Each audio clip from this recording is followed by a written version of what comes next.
Okay, so let's look at part 2 of last week's video. I've had a few people ask me about this, so I want to try and do my best to go through it. Unfortunately, with the footage, I don't have the setup or the pre-engagement stuff, so I'm going to do my best to try and talk you through some of this stuff. But there's a couple of really obvious things here. Is this bind from the Tighthead is absolutely terrible. Okay, so he's not going to do anything like that. That's not even a passive bind in my opinion. You've got to be really aggressive with your bind and, like I've said previously, win that fight to get the good strong bind. Okay, which has allowed the loose head here, Joe Marler, to get underneath him. So we see here Joe's underneath him. So Joe's won the height of the battle. He's won the height of the bind because he's got a really good bind in here. Okay, so he's now working to get under the chest of the Tighthead. So what the Tighthead should try and do here is work to get his chest down. So he wants his chest to come down, okay, to take that pressure off and to get low. Okay, which is really difficult because how his feet are. Okay, so his feet are not set. Okay, and there's a lot, if we see that there's a lot of foot movement. Okay, even now he's still not into position.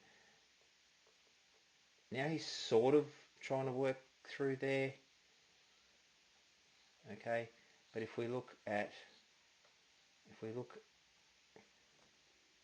this side here, okay, that's not too bad. They've both sort of got their shins down. Okay, but unfortunately the referee's standing right where I want him not to be, so I can show you what's happening. But if we see here, Quinn's drive forward. Okay, so Quinn's drive forward, and instead of fighting against it, the loose head has come back. And if you watch through here, you watch his knees through here, he tries to absorb the pressure coming through. See, there's the hit. He's trying to absorb the pressure, but because this angle on his knee is too square, okay, he probably needs that, well, not probably, he does need to be out here. Because if he's out here, he can then absorb it, and it'll go back a little bit, and he's still in that strong pushing position. Okay, so he's just out of position, and now he's buckled up under. Okay, and if we look,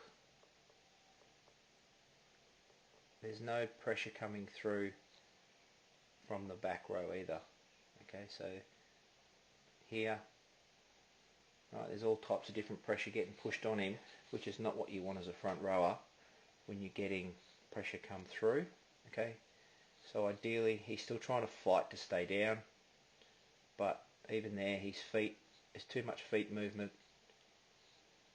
Okay, through here, we watch, his feet are moving, which means that there's a hell of a lot of pressure coming in underneath him.